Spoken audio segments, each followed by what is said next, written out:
Isabella Marino had grown accustomed to the rhythm of exhaustion. It was a steady pulse that beat beneath her ribs, keeping time with the hum of the espresso machine at Café Allegro and the clatter of dinner plates at Trattoria Luna. 2 jobs, 7 days a week, with barely enough hours between shifts to sleep, let alone dream. At 24, she had mastered the art of moving through life on autopilot, smiling when required, translating documents during stolen moments on the subway, and pretending that the hollow ache in her chest was just fatigue and nothing more. New York City had promised her everything when she first arrived from Boston 3 years ago. It had delivered chaos instead. The kind of chaos that swallowed ambition whole and left behind only the skeletal remains of what could have been. She had come here to build a career as a literary translator, to bridge the worlds of Italian poetry and American readers, to honor the language her nonna had whispered to her since childhood. Instead, she found herself translating corporate emails about shipping logistics and wine import regulations, her talent reduced to a commodity measured in words per minute and invoices paid net 30.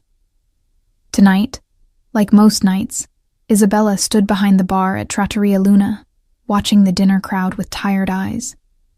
The restaurant was one of those timeless Italian establishments that clung stubbornly to authenticity in a neighborhood rapidly surrendering to fusion concepts and overpriced small plates.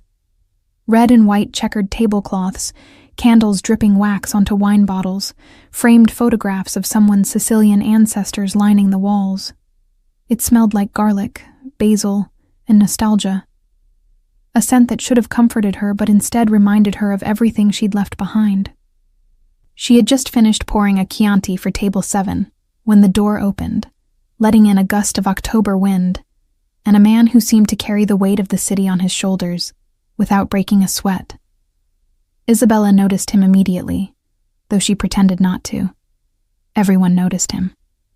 It wasn't just his height or the way his dark gray suit fit him like it had been designed with his specific body in mind, though both were impressive. It was the way he moved through space as if he owned it, as if every room he entered recalibrated itself around his presence. Matteo Romano. She didn't know his name yet, but she would learn it soon enough, along with the warnings that came attached to it. He sat at the corner table, the one reserved for VIPs, and people who tipped in hundreds rather than 20s. His dark hair was swept back in that effortless Italian way that looked artless, but probably required more product than Isabella used in a month. A thin gold chain caught the candlelight at his throat, visible where his crisp white shirt was unbuttoned just enough to suggest he didn't believe in following anyone's rules but his own. His forearms, exposed where he'd rolled his sleeves to his elbows, were decorated with ink, intricate designs that wrapped around muscle and sinew like secrets written on skin. Isabella felt something stir in her chest, a dangerous flutter of interest she immediately crushed beneath the heel of practicality. Men like that were trouble. She'd seen enough of them in her years in the city to recognize the type. Too handsome, too confident, too accustomed to getting exactly what they wanted without having to ask twice. The kind of man who probably thought a smile was currency, and a woman's resistance was just foreplay. She approached his table with her customer service smile firmly in place, the one that was friendly enough to earn tips, but distant enough to discourage conversation. "Good evening. Can I start you with something to drink?" He looked up from his phone, and Isabella found herself caught in the crosshairs of the most unsettling gaze she'd encountered in years. His eyes were dark, almost black in the dim restaurant lighting, and they assessed her with an intensity that felt physical. Not leering. She would have known how to handle that. This was different. This was the look of someone who saw past the uniform and the rehearsed pleasantries, someone who recognized the exhaustion she tried so hard to hide. "Brunello di Montalcino," he said, his voice low and rich, with just enough Italian in the pronunciation to make it clear he wasn't showing off. This was simply how he spoke. "The 2016, if you have it." Of course he would order the most expensive wine on the menu. Isabella noted it on her pad without comment, her expression carefully neutral. "And for dinner?" "I'll need a few minutes." He returned his attention to his phone, dismissing her with the casual ease of someone who had never had to consider whether his dismissals hurt. Isabella walked away, telling herself the heat in her cheeks was irritation and nothing more. She put in the wine order and busied herself with other tables, but she remained hyper-aware of him throughout the evening. He ordered the bistecca alla Fiorentina, rare, and ate with the focused attention of someone who appreciated good food, but didn't feel the need to perform gratitude. He took 2 phone calls during dinner, his conversation clipped and efficient, conducted in Italian too rapid for most of the staff to follow, but perfectly clear to Isabella, who caught fragments despite herself. Business talk, something about a shipment delay and a meeting pushed to Thursday. It was when she brought his espresso, served in the tiny demi-tasse cup that tourists always complained about, that everything changed. "Is there anything else I can get for you?" she asked, setting the cup down with practiced precision. "Actually, yes." He looked up at her, and this time his gaze lingered on her face with open curiosity. "You're Italian, not Italian-American, Italian-Italian. Where from?" The question threw her off balance. "My family is from Sicily, but I was born here." "Your accent when you speak English," he continued, as if she hadn't just tried to shut down the conversation. "Very slight, but it's there. And you understood every word I said on the phone, didn't you?" He smiled, and the expression transformed his entire face from intimidating to devastating. "You were listening." Isabella felt her defenses snap into place like armor. "I was working, not listening. And even if I was, your business is none of mine." "Good." His smile widened. "I prefer people who mind their own business, but I'm curious now. What brings a Sicilian girl to a mediocre Italian restaurant in Manhattan when you could probably be doing something far more interesting with your time and talent?" The presumption in his question, the casual entitlement of it, sparked something hot and reckless in Isabella's chest. She'd been swallowing her pride and her opinions for so long, packaging herself into something palatable for customers and bosses, and clients who saw her as nothing more than a service to be consumed. And here was this man, this stranger in his expensive suit with his expensive wine, making assumptions about her life like he had any right to an opinion. "Rent," she said flatly. "Bills. The same things that bring most people to jobs they're overqualified for." "Will that be all?" She turned to leave, but his voice stopped her. "I didn't mean to offend you." "You didn't." She looked back at him, her customer service smile back in place, though it felt brittle now, ready to crack. "Will there be anything else?" For a moment, he simply studied her, and Isabella had the uncomfortable feeling that he was cataloging everything about her, the shadows under her eyes, the way her shoulders carried tension like a weight, the slight tremor in her hands that came from too much coffee and not enough sleep.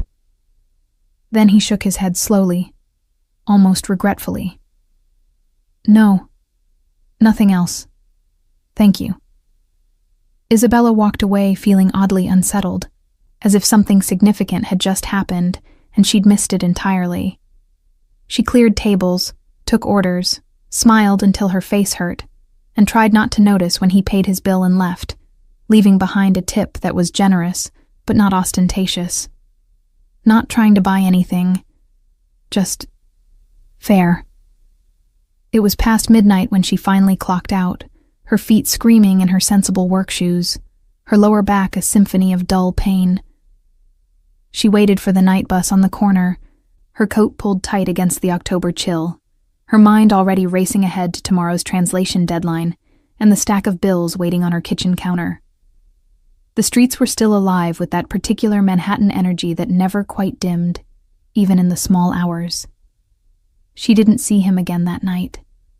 But somehow, Isabella knew, with that particular instinct that lives somewhere between intuition and dread, that the man in the gray suit was going to become a problem.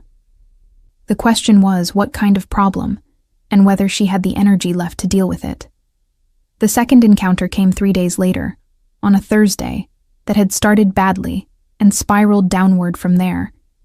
Isabella's laptop had died mid-translation, taking with it 2 hours of unsaved work. Her landlord had slipped a rent increase notice under her door, and the cafe where she worked mornings had cut her hours, citing economic uncertainty, while simultaneously hiring the owner's nephew. By the time she arrived at Trattoria Luna for the dinner shift, Isabella's carefully maintained composure was hanging by a thread. She was wiping down menus in the back when Maria, the hostess, poked her head through the doorway, her expression caught between amusement and concern. "Your boyfriend is here. Corner table again." "I don't have a boyfriend," Isabella said automatically, not looking up from the menu in her hands, where someone had spilled what appeared to be marinara sauce across the dessert section. "Well, somebody forgot to tell him that. He asked for you specifically, by name."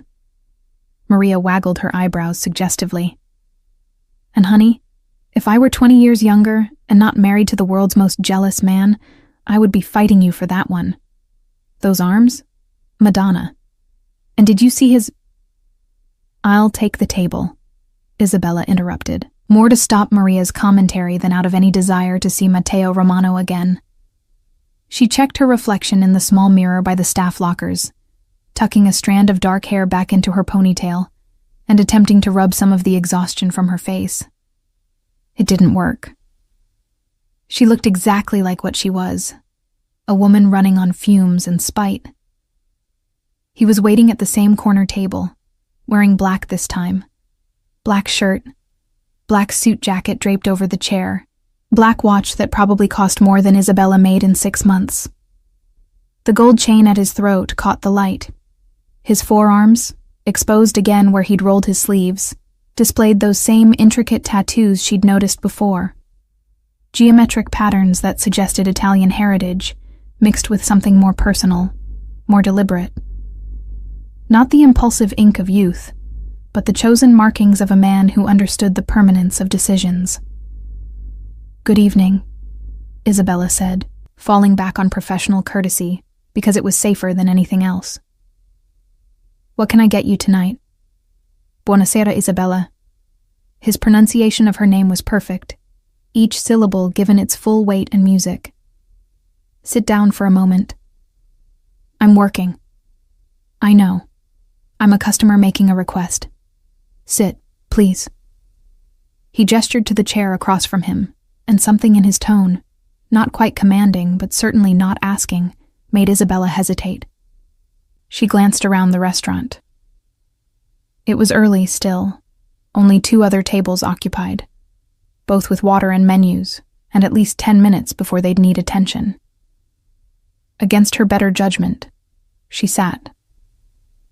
"I wanted to apologize," Matteo said, before she could ask what this was about.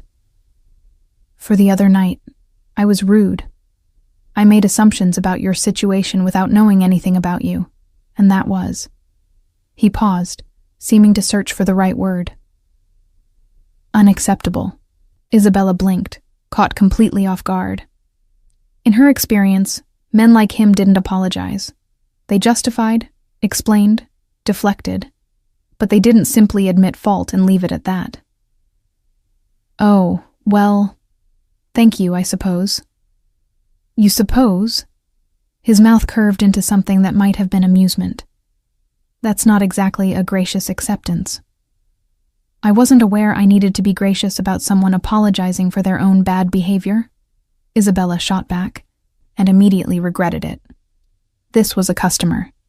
She was supposed to be professional, accommodating, pleasant. But something about him shorted out her usual filters, made her respond with the sharp edge she usually kept carefully sheathed. To her surprise, he laughed, a genuine sound of delight that transformed his entire face. "No, you're absolutely right. I like that. Most people just accept apologies like they're trinkets being handed out. You make me work for it." "I'm not trying to make you do anything," Isabella said, starting to rise from her chair. "Now, if you'll excuse me, I should get back to—" "Wait, please." He held up a hand, and again, Something in the gesture made her pause. "I have a proposal for you. A business proposal."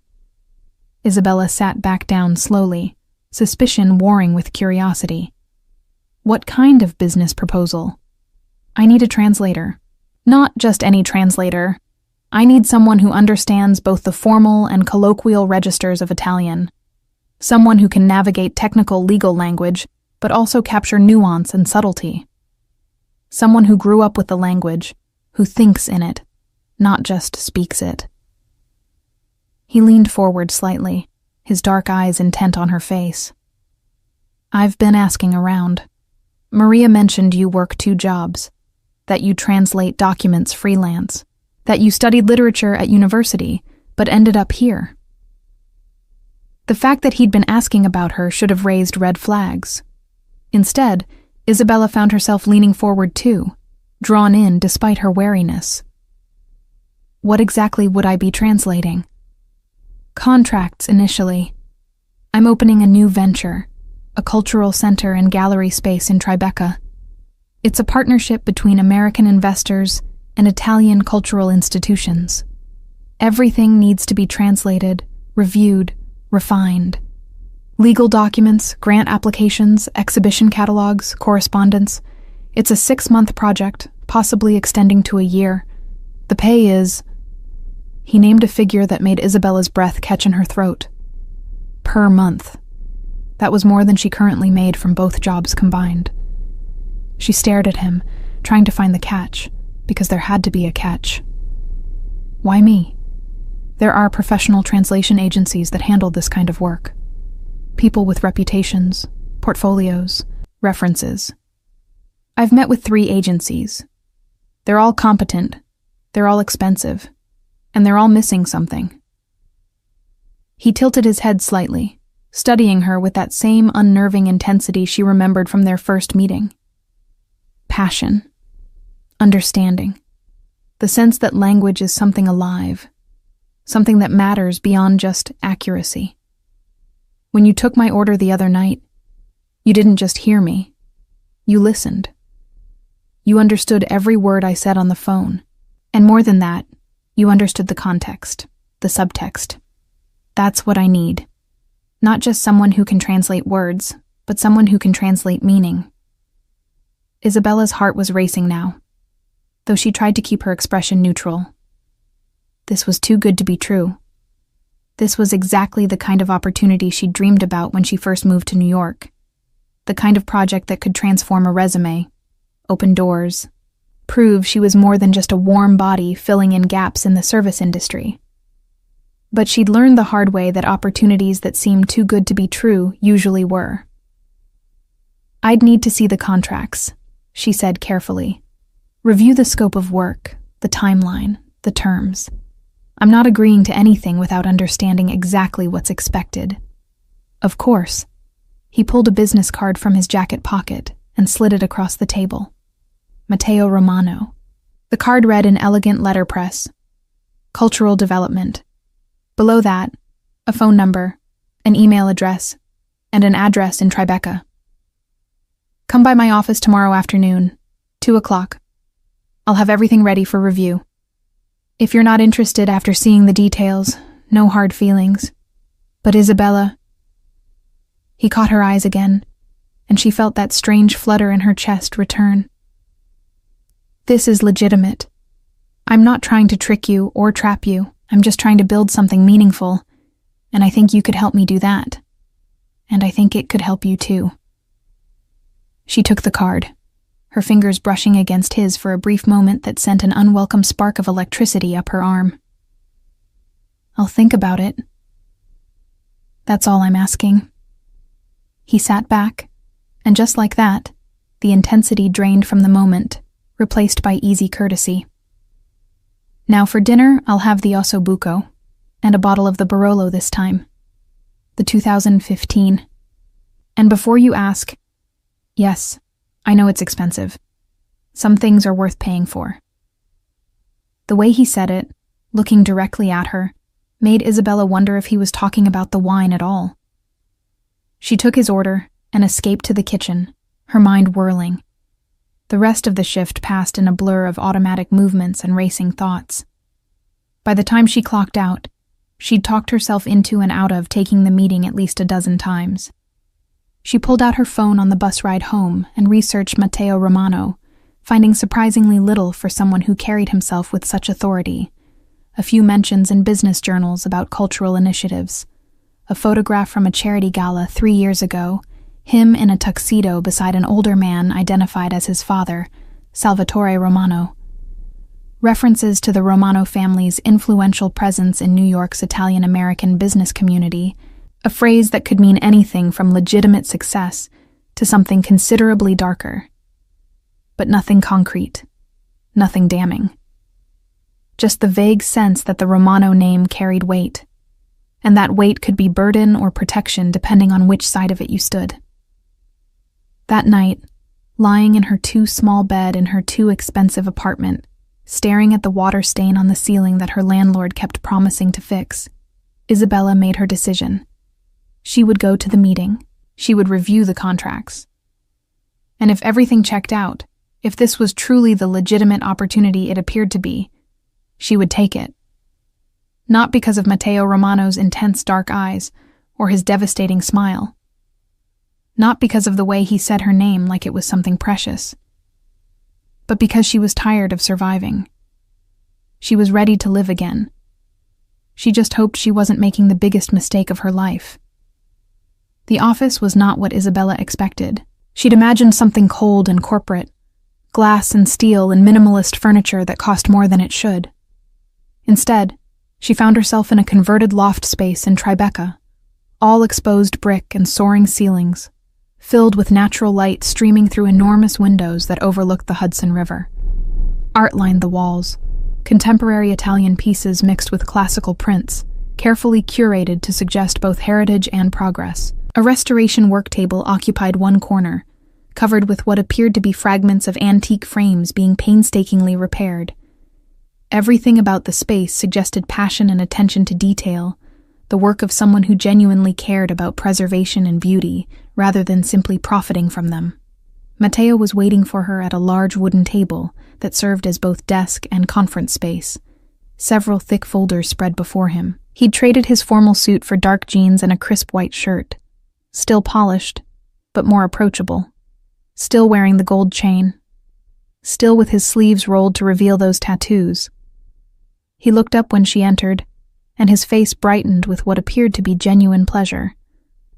"Isabella, thank you for coming. Coffee? Espresso? I have a machine that actually works, unlike whatever disaster you're probably used to." Despite her nervousness, Isabella found herself smiling. "Espresso would be perfect, thank you." He moved to a professional-grade espresso machine. Of course, he had a professional-grade espresso machine, and began the familiar ritual. Isabella watched his hands work with the precision of practice, the intimate knowledge of temperature and timing that came from growing up with the ritual. "You make your own coffee?" "My assistant thinks I'm insane," he admitted, not looking up from the machine. "But some things shouldn't be delegated. Espresso is sacred.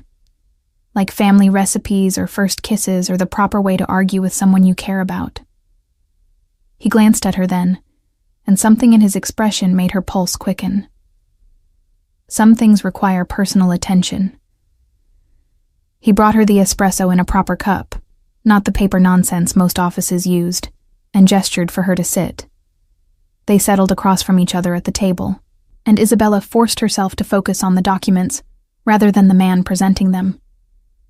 He walked her through everything methodically: the scope of the translation project, the timeline, the compensation structure, the rights and ownership clauses. It was all exactly as he'd described: legitimate, generous, professionally structured. The Cultural Center project itself was fascinating. A partnership between the Romano family's foundation and several Italian cultural institutions to create a permanent gallery space, artist residency program, and educational center focused on preserving and promoting Italian art, literature, and craft traditions in America. "This is ambitious," Isabella said, looking up from the contracts after her third careful review. This isn't just a vanity project or a tax write-off. This is real. Matteo leaned back in his chair, his fingers steepled beneath his chin. My father built his reputation in hospitality, hotels, restaurants, that kind of thing. Profitable, certainly, but not particularly meaningful. When he retired last year, he gave me control of the family foundation and told me to do something that mattered. Something that would outlast us. His expression softened with something that looked like vulnerability. Though it disappeared so quickly, Isabella wondered if she'd imagined it. Italy gave my grandparents everything when they had nothing. I want to give something back, but I also want to make sure it's done right, that it honors the craft and the culture, rather than just exploiting it for profit or prestige.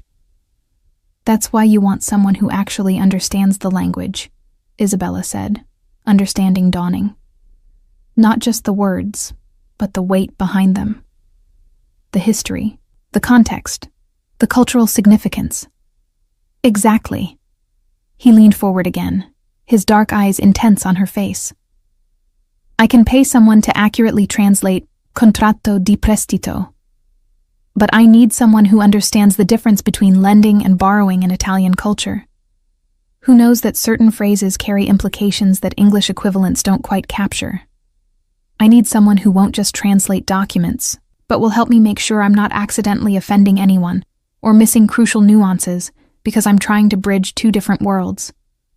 Isabella set down the contract she'd been holding, her decision crystallizing with surprising clarity. When would I start? His smile was brilliant, transforming his entire face from attractive to absolutely devastating. Is Monday too soon? They spent the next hour discussing logistics. Isabella would need to give notice at both her current jobs, 2 weeks at the cafe, though Maria would probably let her leave sooner, and the restaurant could find a replacement within a week. Matteo's office had a workspace she could use, complete with computer equipment, reference materials, and access to databases she'd never been able to afford on her freelance budget. The hours were flexible, though there would be occasional evening meetings or events she'd need to attend as the gallery project progressed. He handed her a key card for the building and his direct phone number, written in his own hand on the back of another business card. Call anytime, he said. And I mean that. If you're working on something at midnight and have questions, call me. If you think I'm about to make a cultural faux pas in a meeting, interrupt me. I don't want a translator who's afraid to speak up. I want a partner in this. The word partner hung in the air between them, heavy with implications neither of them seemed ready to address directly. Isabella tucked the card into her bag and stood to leave, feeling lighter than she had in months. This was it. This was the opportunity that would change everything. She made it to the door before his voice stopped her. Isabella? One more thing. She turned back to find him standing at the table, his expression serious now, almost grave. The other night at the restaurant, when I got up to leave, you said something. In Sicilian, under your breath. You thought I didn't hear. Isabella's stomach dropped. She'd been so tired, so irritated by his presumption and his casual assessment of her life. She'd muttered an insult her grandmother had used when particularly exasperated with stubborn men. Testa di ferro arrogante, arrogant iron head. It was juvenile and petty, and she'd regretted it the moment it left her mouth. I apologize. That was unprofessional and— Say it again, he interrupted, taking a step toward her. His eyes were locked on hers, something dark and challenging swirling in their depths. But this time, look at me when you do it. Isabella's breath caught. This was a test, she realized. A challenge. He wanted to see if she would back down, if she would soften herself, and make herself smaller to avoid conflict with someone who held power over her. It was what she'd been doing for years, swallowing her opinions, dimming her natural intensity, turning herself into something palatable and unthreatening. She met his gaze directly, lifted her chin, and said clearly, in Sicilian, Testa di ferro arrogante. For a long moment, the office was completely silent. The traffic noise from the street below seemed very far away. Isabella could hear her own heartbeat, loud and insistent in her ears. Matteo's expression was unreadable, his eyes searching her face for something she couldn't name. Then, slowly, his mouth curved into a smile. Not the charming professional smile she'd seen before, but something more genuine, more delighted. "Perfect," he said softly. "Don't ever apologize for that. Not to me, not to anyone. Promise me." Isabella felt something shift inside her chest, some locked door she'd been guarding for years cracking open just slightly. "I promise." "Good." He held her gaze for another beat, and Isabella had the dizzying sense that they were communicating something far more significant than the simple words suggested. "I'll see you Monday, Isabella. And Isabella, I'm glad you came." "So am I," she heard herself say, and was surprised to realize it was true. She left the office feeling like she was floating, her feet barely touching the ground as she made her way to the subway. The October sun was bright overhead, warming the city with that particular golden light that made even the concrete and steel look beautiful. People rushed past her with the typical Manhattan urgency, but for once, Isabella didn't feel like she was drowning in the current. For once, she felt like she was exactly where she was supposed to be. That evening, she drafted her resignation letters, professional, grateful, appropriately regretful. She called her nonna in Boston, who answered on the second ring and immediately demanded to know what was wrong, because Isabella never called during dinner hour.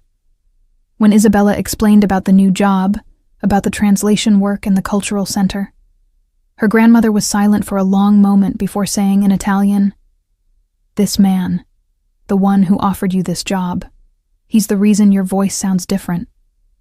Lighter. What's his name?" "Matteo Romano," Isabella admitted. "But Nonna, it's not like that. This is purely professional. It's an incredible opportunity and—" her grandmother interrupted, in that particular way that suggested she saw far more than Isabella was saying. "The Romanos are an old family. Powerful. Complicated. Be careful, Tesoro.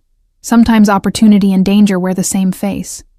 But also," her voice softened, "sometimes the biggest risk is not taking any at all.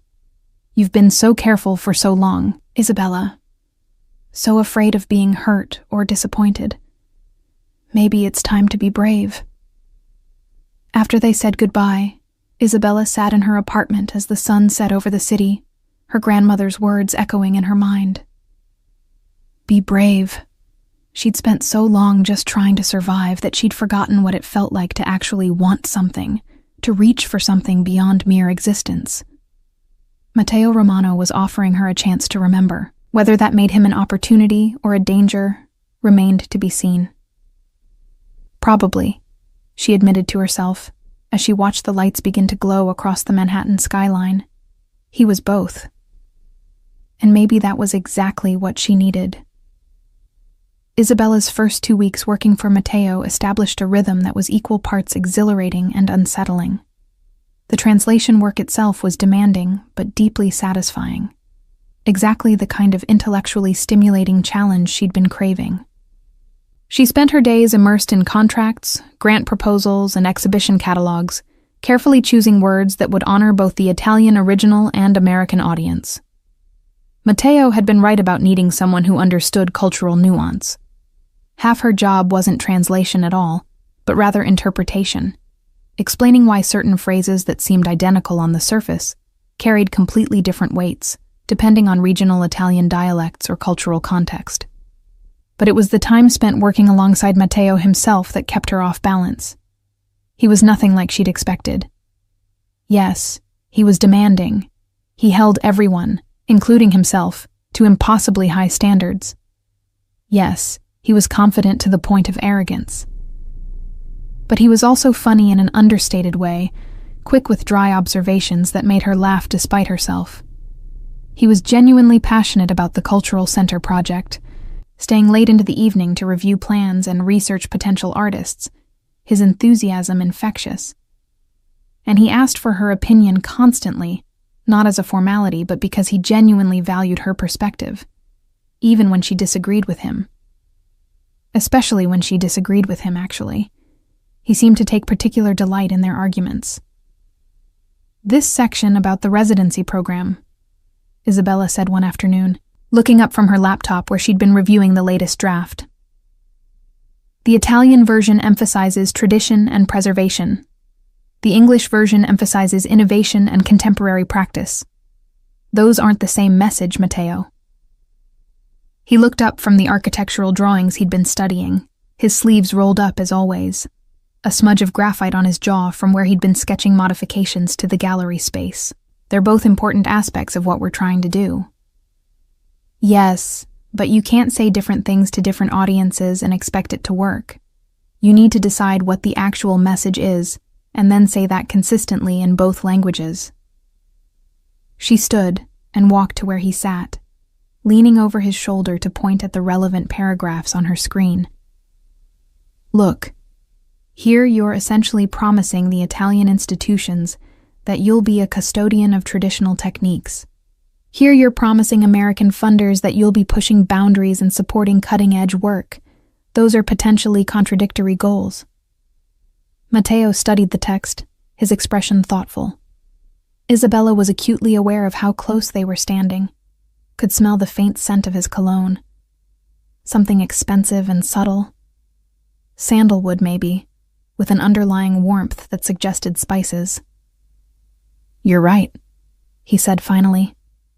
"I've been trying to tell everyone what they want to hear instead of being clear about what I actually want to build." He looked up at her, and this close, she could see flecks of amber in his dark eyes. "So what do I actually want? You've been reading these documents for 2 weeks. You probably understand the vision better than I do at this point." Isabella straightened, putting some necessary distance between them, and considered the question seriously.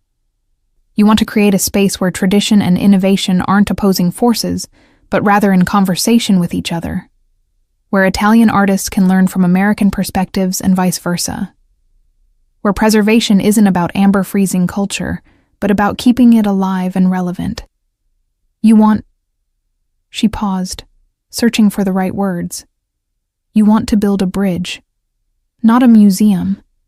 Does that sound right?" His expression had gone very still, very intent. When he finally spoke, his voice was lower than usual, rougher around the edges. "Yes, that's exactly right. How did you—" "It's what you actually talk about when you think no one's listening," Isabella said. "When you're on the phone with your architect, or reviewing artist proposals, or sketching ideas on napkins during lunch. You never talk about preservation or innovation separately. You always talk about connection, dialogue, bridge building." For a long moment, Matteo simply looked at her, and Isabella had the uncomfortable feeling that he was seeing something she hadn't meant to reveal. Then he smiled. Not his usual charming smile, but something smaller and more genuine. "Thank you. For paying attention. For caring enough to pay attention." "That's what you hired me for," she said, her tone deliberately light, trying to reestablish some professional distance. "No," he said quietly. "I hired you to translate documents. This, understanding what I'm actually trying to do, helping me see it more clearly. That's something else entirely. That's something you choose to do." Isabella returned to her desk without answering, her heart beating slightly too fast. Moments like this had been happening with increasing frequency, moments when the professional boundaries they'd carefully maintained seemed to blur into something else, something neither of them was quite ready to name or address. She told herself it didn't mean anything. That intensity and long hours naturally created a sense of intimacy that could be mistaken for something deeper, that Matteo probably had this effect on everyone who worked closely with him, and she was foolish to think she was somehow special. But then there were the other moments. The times when she'd look up from her work to find him watching her with an expression she couldn't quite read. The way he remembered details about her life she'd only mentioned in passing. That she preferred her espresso with just a hint of sugar. That she called her grandmother every Sunday evening. That she couldn't work if there was too much noise but needed some background sound or the silence became oppressive. The way he'd started bringing pastries from a specific Sicilian bakery in Brooklyn because he'd noticed her eyes light up when she mentioned it. Small things. Thoughtful things. The kind of things that suggested he was paying attention to her with the same focused intensity she'd been trying not to pay to him. It all came to a head 3 weeks into the job, during their first major event.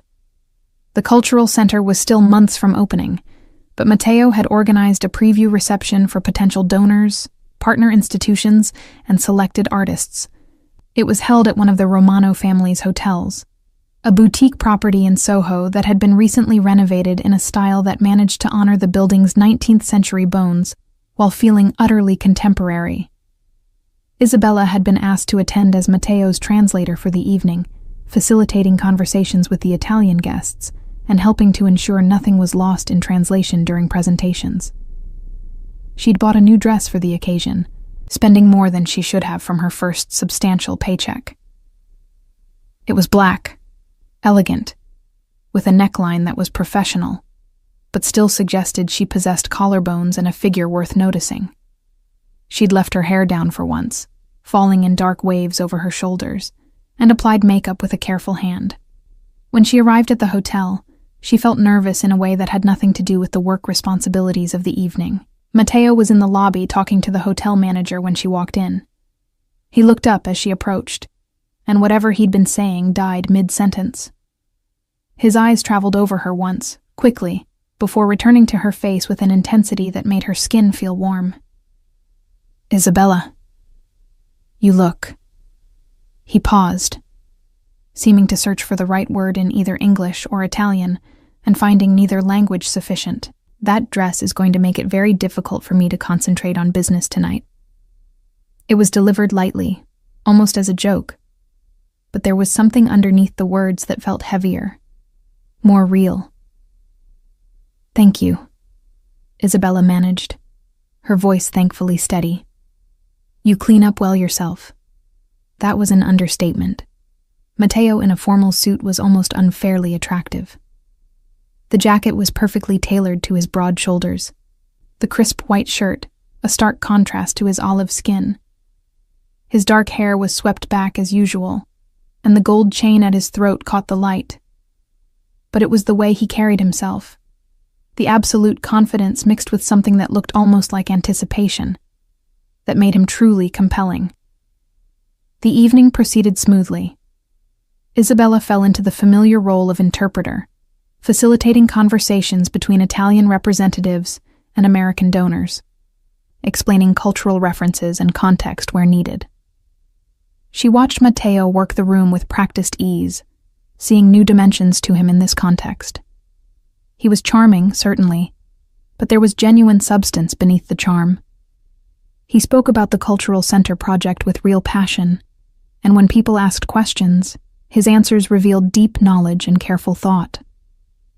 Midway through the evening, during a presentation about the residency program, one of the Italian cultural ministers made a comment in rapid Sicilian dialect, something about hoping the project would respect traditional methods rather than diluting them with American commercial priorities.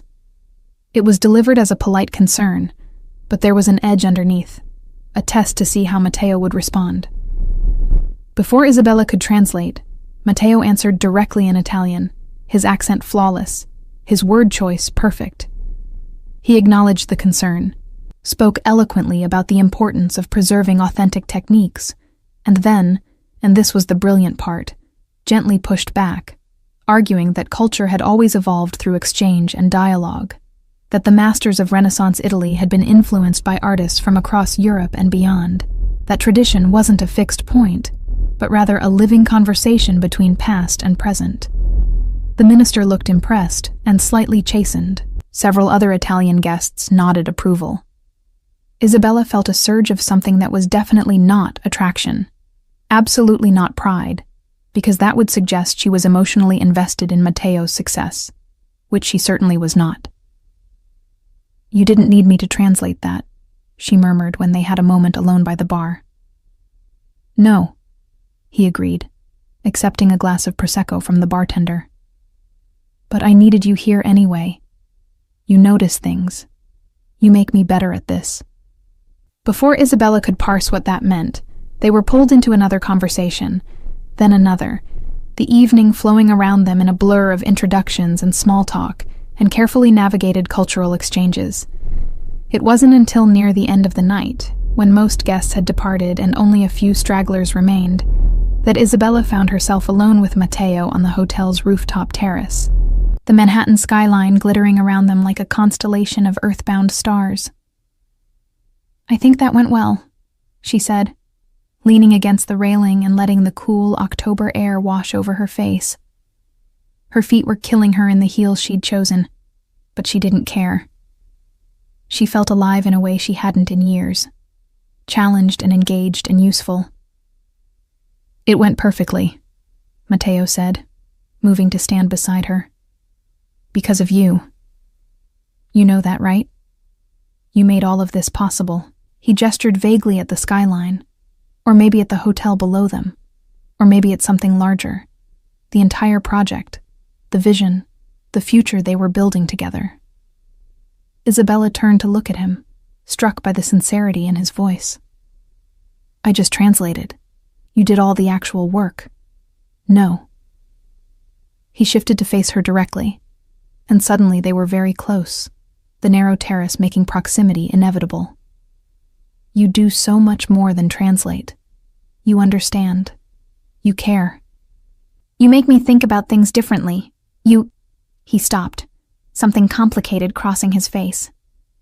"I need to tell you something, and I need you to let me say it all before you respond." Isabella's heart was suddenly racing. "Matteo, please." His hand came up, not touching her, but close enough that she could feel the heat of it. "I know this is complicated. I know I'm your employer, and that makes this inappropriate and probably stupid. But I have to be honest because I'm terrible at pretending. And you deserve honesty. These last 3 weeks working with you have been the best professional experience of my life. But that's not why I look forward to coming to the office every morning. That's not why I find excuses to bring you coffee or stay late reviewing documents we both know are already perfect. I look forward to it because of you. Because you challenge me and surprise me and make me laugh. Because you call me out when I'm being arrogant or short-sighted. Because you said, 'Testa di ferro' to my face and didn't flinch." He was so close now that Isabella could count the individual threads of gold in his chain, could see the precise line where he'd shaved that morning. Her brain was screaming at her to step back, to re-establish boundaries, to remember all the reasons this was a terrible idea. But her body had apparently stopped taking instructions from her brain. "I don't expect you to feel the same way," Matteo continued, his voice lower now, almost intimate. "And I swear this doesn't affect your job. Your position is secure regardless of how you respond. But I needed you to know that this," he gestured between them, "what I feel when I'm around you, it's not just professional respect. It's more than that. It's been more than that since the moment you told me rent was what brought you to that restaurant.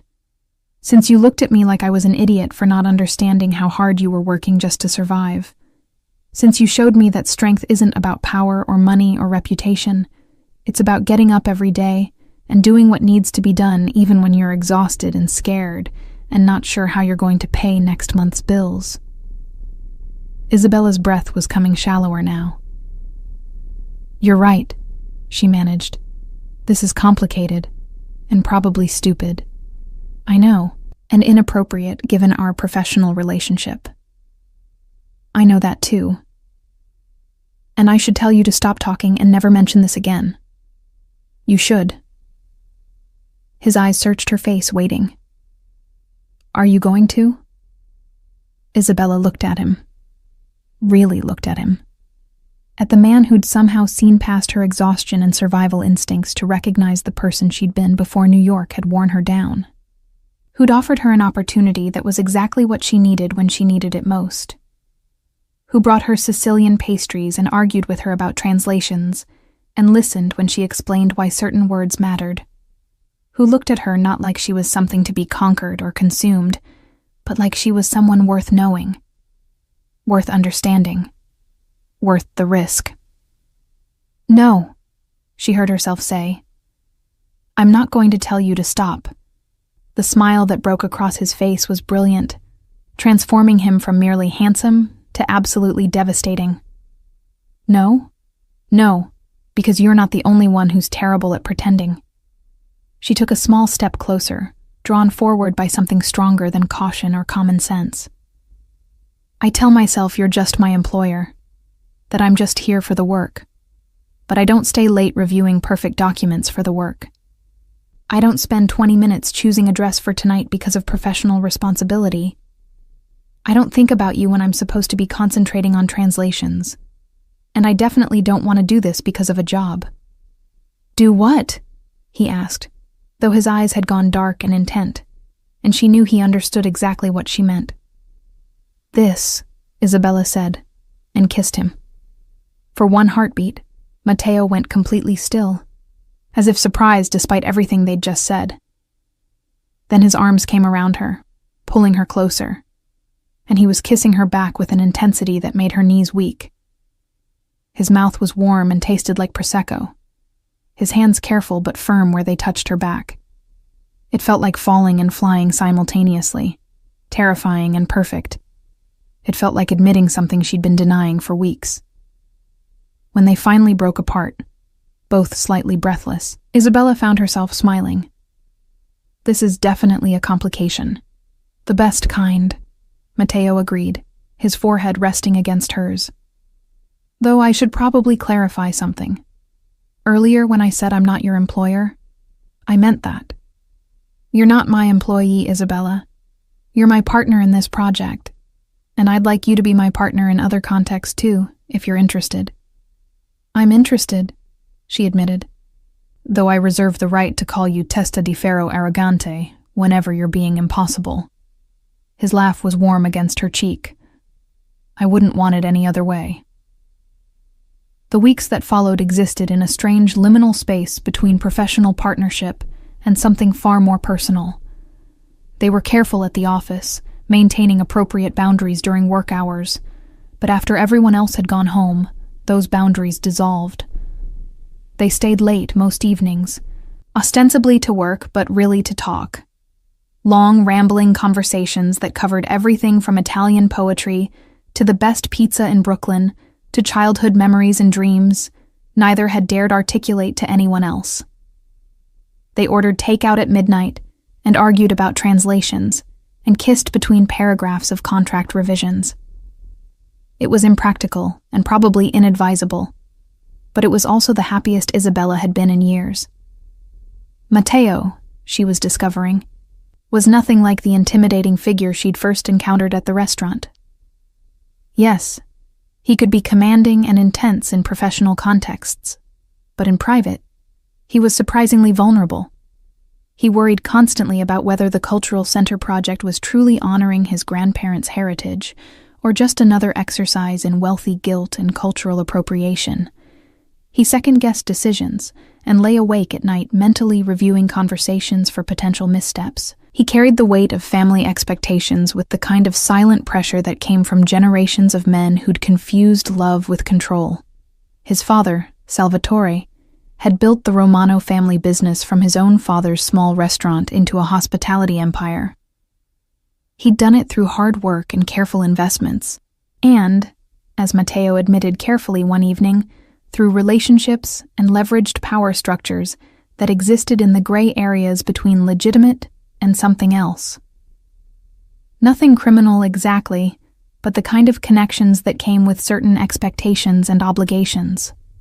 Matteo had spent his 20s trying to prove himself worthy of the Romano name, taking over struggling hotels and turning them into destinations, earning his father's approval through ruthless efficiency and business acumen. Only recently had he begun to question whether that was actually what he wanted, whether success measured in profit margins was the legacy he hoped to leave. My father thinks I'm wasting the family foundation on vanity projects, Matteo confessed one night, his head in Isabella's lap as they stretched out on the office couch after a particularly long day of meetings. Her fingers were running through his hair in a gesture that had become automatic, comforting for both of them. He doesn't understand why I care about preserving craft traditions or supporting artists who'll never generate significant revenue. He thinks culture is something you consume, not something you invest in. But you don't, Isabella observed. You think culture is something alive, something that needs tending and protecting and room to grow. I think it's what makes us human, he said quietly. I think my grandfather, who came to New York with nothing but recipes and hope, carried more real wealth in his traditions and stories than my father has accumulated in decades of business success. And I think if we lose that, if we let it all become commercialized and homogenized, we lose something essential about who we are. It was conversations like this that made Isabella fall for him, slowly and then all at once. Not the grand gestures or expensive gifts, though Matteo was certainly capable of both, but the quiet moments when he let down his guard and showed her the person underneath the power, the person who cared deeply, who felt things intensely, who was trying so hard to honor his past while building something meaningful for the future. Of course, nothing existed in a vacuum. 5 weeks into their relationship, if that's what they were calling it, Isabella met Matteo's father. It wasn't planned.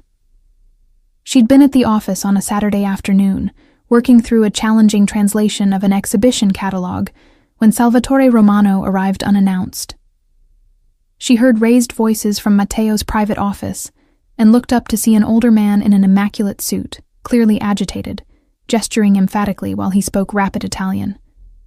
Matteo's responses were quieter, measured, but Isabella could hear the tension underneath.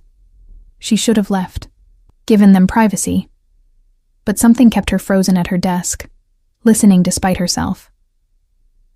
This is exactly the problem, Salvatore was saying. You're so focused on this art project that you're neglecting real business. The Midtown Hotel needs attention. The restaurant group is struggling.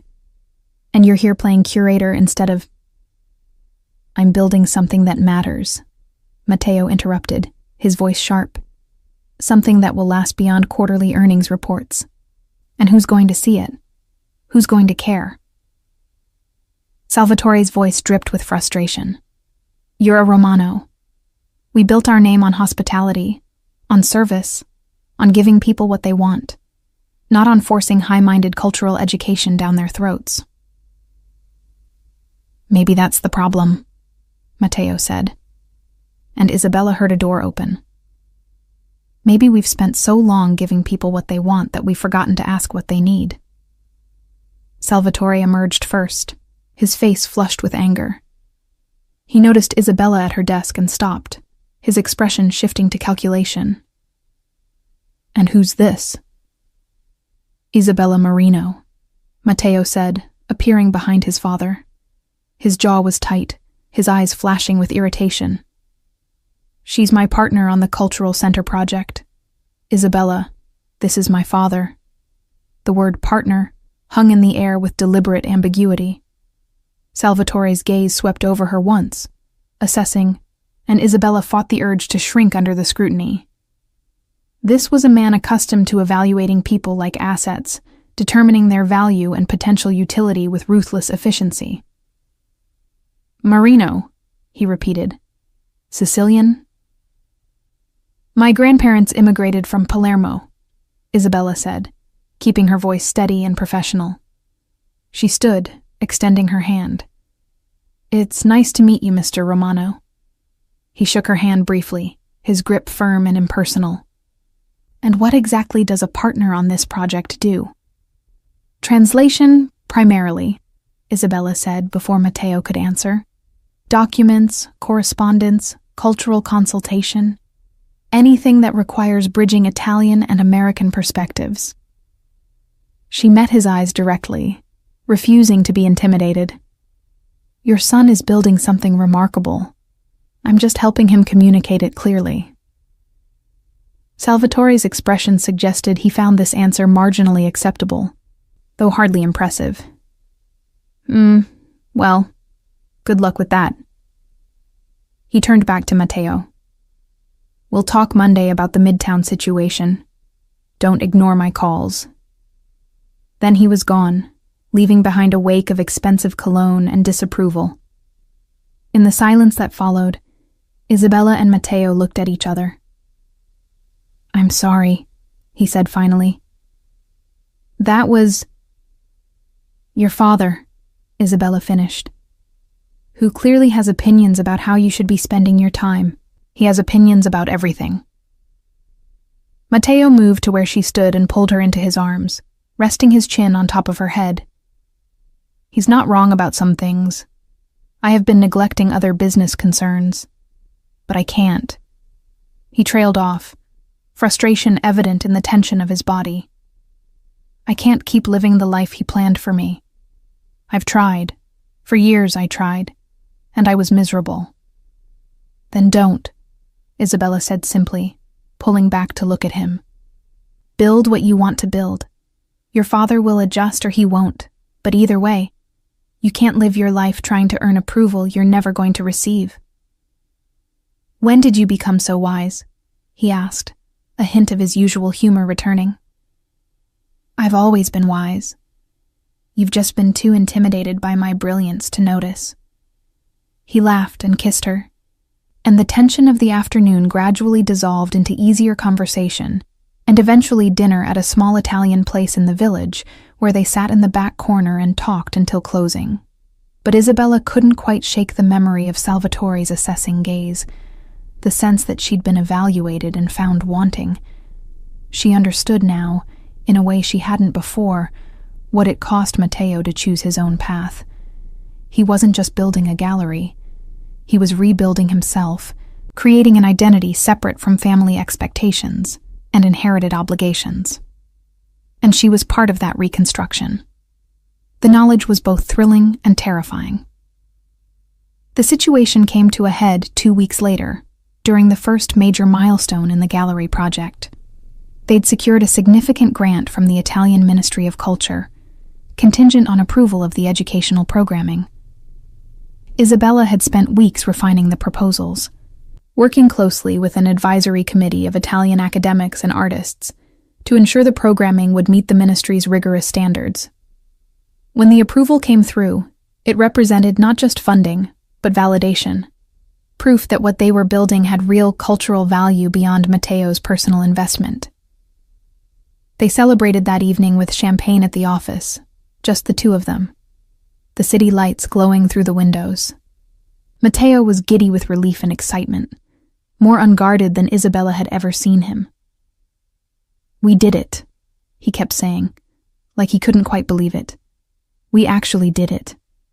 You did it, Isabella corrected. This was your vision. I just helped translate it. No.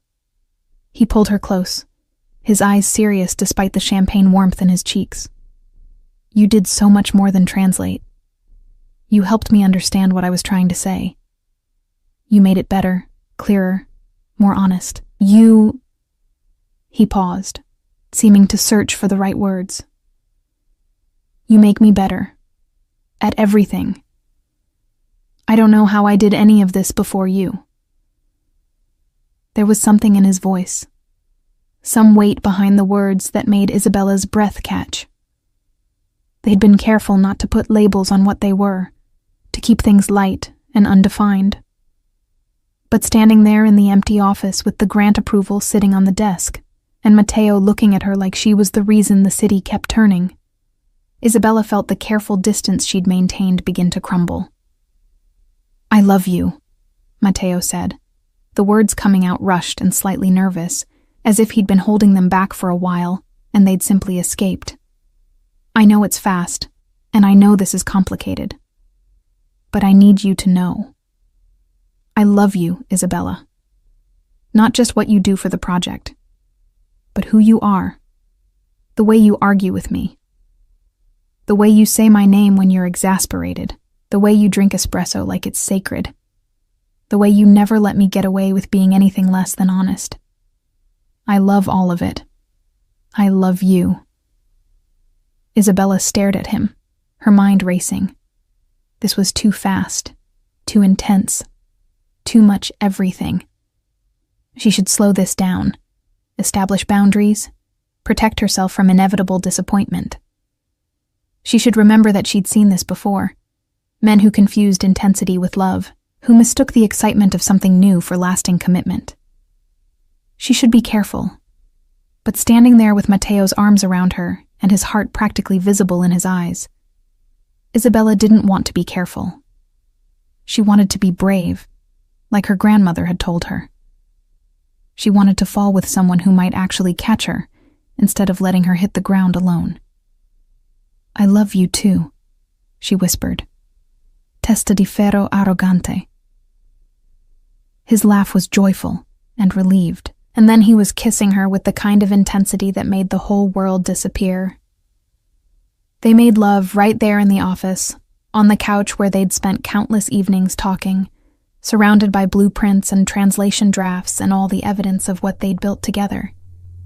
It felt like a declaration, not just of love, but of commitment to whatever complicated, imperfect thing they were creating together. Afterward, lying tangled together with the city humming below them, Matteo traced patterns on her bare shoulder. "Move in with me," he said quietly. "I know it's too soon to say things like that, but I'm saying it anyway. I want to wake up with you. I want to come home to you. I want all of it." Isabella's first instinct was to refuse, to insist they take things slowly, maintain separate spaces, keep some part of herself protected just in case. But that was the old Isabella talking, the woman who'd been beaten down by too many disappointments, who'd learned to expect the worst because the worst kept finding her. This Isabella, the one Matteo had helped her rediscover, wanted different things. She wanted risk and hope and possibility. She wanted him. "Yes," she said, "but I'm keeping my apartment for 6 months, just in case." "Just in case of what?" "Just in case you get tired of me using all the hot water and leaving books everywhere and cursing in Sicilian when I'm frustrated." He pulled her closer. "Never going to happen." 6 months later, Isabella stood in Matteo's apartment, their apartment, getting ready for the Cultural Center's inaugural exhibition opening. The space was beautiful, a Tribeca loft with soaring ceilings and river views, filled with art and books, and the kind of thoughtful details that revealed two people learning to share a life. Her clothes hung in the closet beside his suits. Her espresso machine, better than his, much to his chagrin, had pride of place in the kitchen. Her photographs joined his family pictures on the walls. It was a life she'd never quite let herself imagine, one that felt both thrillingly new and comfortably inevitable. The past months had been intense. Moving in together had revealed all the small irritations and adjustments that came with intertwining lives. Matteo was obsessively organized in some ways, and completely chaotic in others. He left coffee cups everywhere, and had strong opinions about proper pasta cooking techniques. Isabella discovered she was territorial about workspace, and needed alone time to recharge in ways that had nothing to do with him. They argued, frequently, passionately, in multiple languages. But they also learned each other's rhythms, created rituals, built something sturdy beneath the initial intensity. The Cultural Center itself had opened 2 months ago, and the response had exceeded even Matteo's ambitious hopes. The programming Isabella had developed attracted serious artists and scholars while remaining accessible enough to draw curious locals. Reviews praised the space for successfully bridging high culture and community engagement, for creating something that honored Italian traditions while remaining vigorously contemporary. Most importantly, it felt alive, always full of people talking, creating, learning. Matteo's vision had become reality, and watching him move through the space he'd built, seeing the quiet satisfaction on his face, filled Isabella with pride that had nothing to do with her own contributions. But tonight was special. Tonight's exhibition, Crossing Borders, Contemporary Italian Artists in Dialogue, represented the culmination of everything they'd been working toward. Established Italian artists paired with emerging American talents, each collaboration exploring themes of heritage, translation, and cultural exchange. Isabella had been deeply involved in the curation, using her linguistic and cultural expertise to help forge connections between artists who might not otherwise have found common ground. "You look beautiful," Matteo said, appearing in the bathroom doorway. He was already dressed, wearing a black suit that made him look criminally attractive, his hair styled in that perfect, slightly messy way that suggested effortless elegance. The gold chain at his throat caught the light. His shirt sleeves were already rolled to reveal his forearms, and those tattoos she'd traced with her fingers countless times. "Though I'm biased." "You're very biased," Isabella agreed, smoothing the red dress she'd chosen for tonight. It was bolder than her usual choices, the color vibrant and confident. 6 months ago, she wouldn't have worn something this attention-drawing.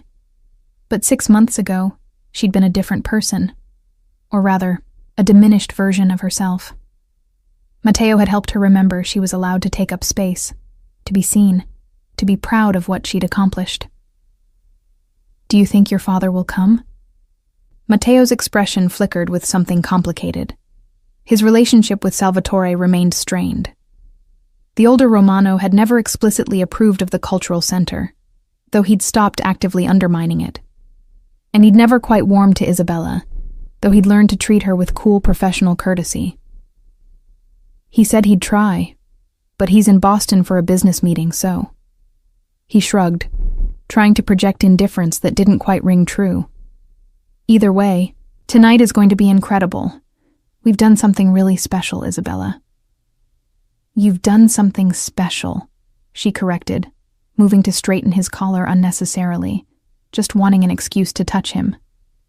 "I just helped with the words." "You keep saying that, and you keep being wrong." He caught her hands in his dark eyes intense on her face. "This whole project exists because you understood what I was trying to say before I could articulate it myself. You took a wealthy guy's guilty conscience and helped me turn it into something meaningful.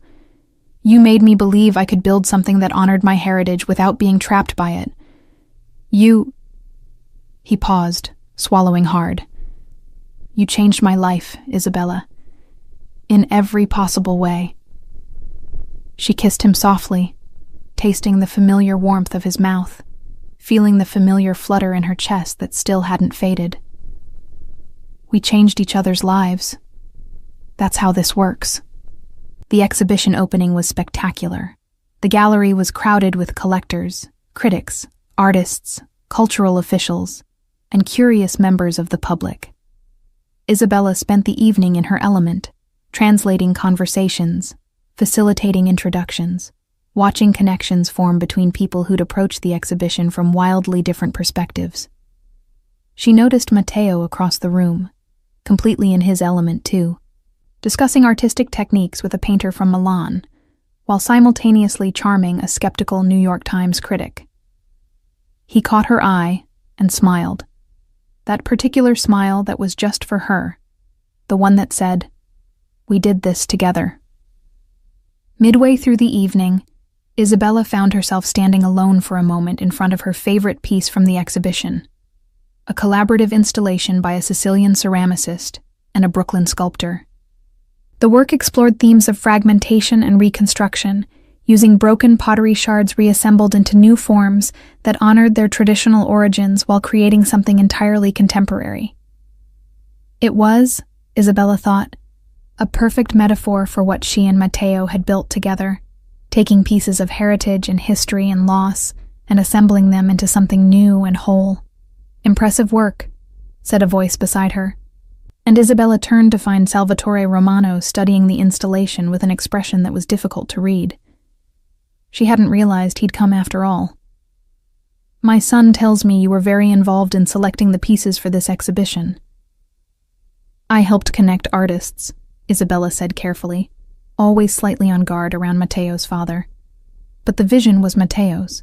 The space itself, the programming philosophy, all of that came from him. Salvatore continued studying the ceramic installation. "You know, I didn't understand what he was trying to do here. I thought it was wasteful, impractical, self-indulgent. Rich man's hobby. He turned to look at her directly. I was wrong. This is...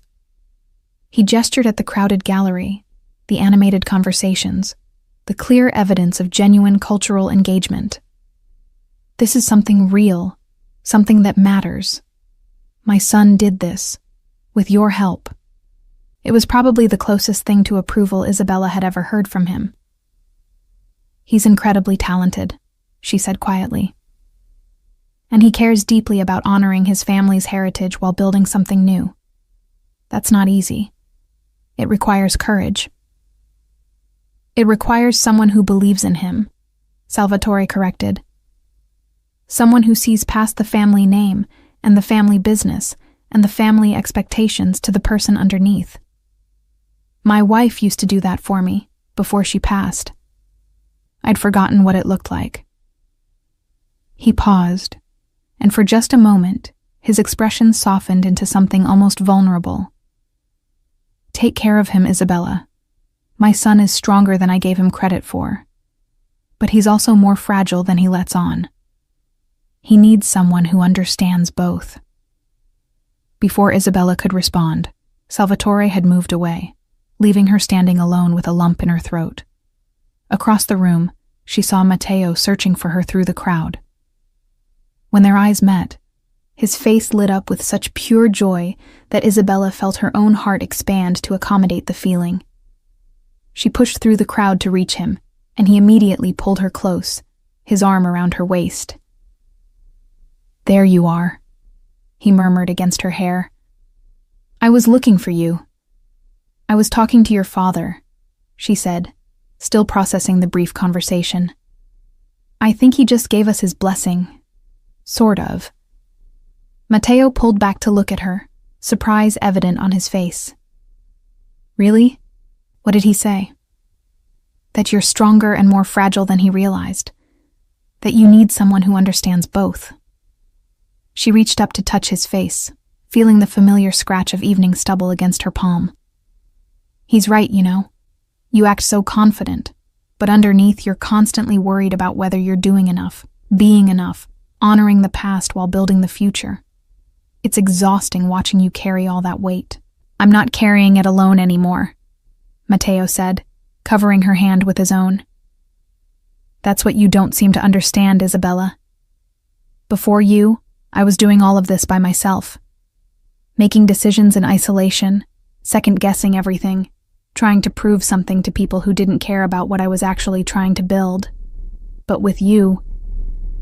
He paused, and she saw him gather his courage for something. With you, everything makes sense. You're not just my translator or my partner in the cultural center. You're my partner in life. You're the person who makes me believe I can be both a Romano and myself. You're... He stopped talking, and suddenly dropped to one knee, right there in the middle of the crowded gallery, pulling a small velvet box from his jacket pocket. The conversations around them gradually quieted as people noticed what was happening. Isabella felt her breath catch, her hand flying to her mouth in shock. Isabella Marino, Matteo said, his voice carrying through the suddenly silent gallery. You walked into my life cursing me in Sicilian, and I knew immediately that you were going to change everything. You challenge me and support me, and call me out when I'm being an arrogant idiot. You made me want to build something meaningful instead of just something profitable. You taught me that honoring heritage doesn't mean being trapped by it. You showed me what it means to be truly brave. Not fearless, but afraid, and doing it anyway. I love you more than I thought it was possible to love another person. Will you marry me and spend the rest of your life arguing with me in multiple languages? Isabella looked down at him. This man who'd somehow seen past her exhaustion and defenses to recognize the person she'd been trying so hard to remain. This man who'd offered her not just a job, but a purpose. Not just security, but a partnership. This man who loved her temper and her intensity, and her habit of cursing in Sicilian when she was frustrated. She thought about her grandmother's advice 6 months ago. Sometimes the biggest risk is not taking any at all. Yes, she said, her voice shaking with emotion but clear and certain. Yes, you arrogant, wonderful, impossible man. Yes. The gallery erupted in applause as Matteo stood and slipped the ring, a simple band with a single perfect diamond, onto her finger. Then he kissed her with such tenderness that Isabella felt tears slip down her cheeks. When they finally broke apart, she was laughing and crying simultaneously. "You proposed to me in front of all these people," she said, half exasperated, half delighted. "You couldn't have waited for a private moment." "I wanted everyone to see," Matteo said, grinning. "I wanted witnesses. I wanted the whole world to know that Isabella Marino, who once called me testa di ferro arrogante, and meant it, agreed to spend her life with me. That's the kind of miracle that needs to be documented."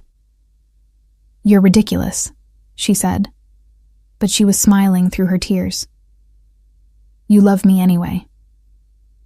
"Unfortunately, yes, I do." The rest of the evening passed in a blur of congratulations and champagne toasts and delighted conversations. Isabella caught sight of Salvatore at one point, standing at the edge of the crowd, and was surprised to see him smiling. Actually smiling, as he watched his son celebrate. He caught her eye and raised his glass in a small salute, acknowledgement and approval, finally, freely given. As the night drew to a close and guests gradually departed, Isabella found herself back in front of the ceramic installation with Matteo beside her, his arm around her waist, the unfamiliar weight of the engagement ring on her finger. "We did it," she said softly. "We built something beautiful." "We're building something beautiful," Matteo corrected. "This is just the beginning. The gallery, the marriage, the life. It's all just starting, and I can't wait to see what we create together."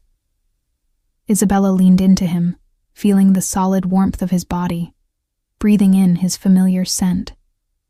6 months ago, she'd been exhausted and defeated, serving wine to indifferent customers and barely surviving. Now she was standing in a gallery she'd helped build, wearing an engagement ring from a man she loved deeply, surrounded by evidence that beautiful things could emerge from broken pieces if you were willing to do the work of reassembling them.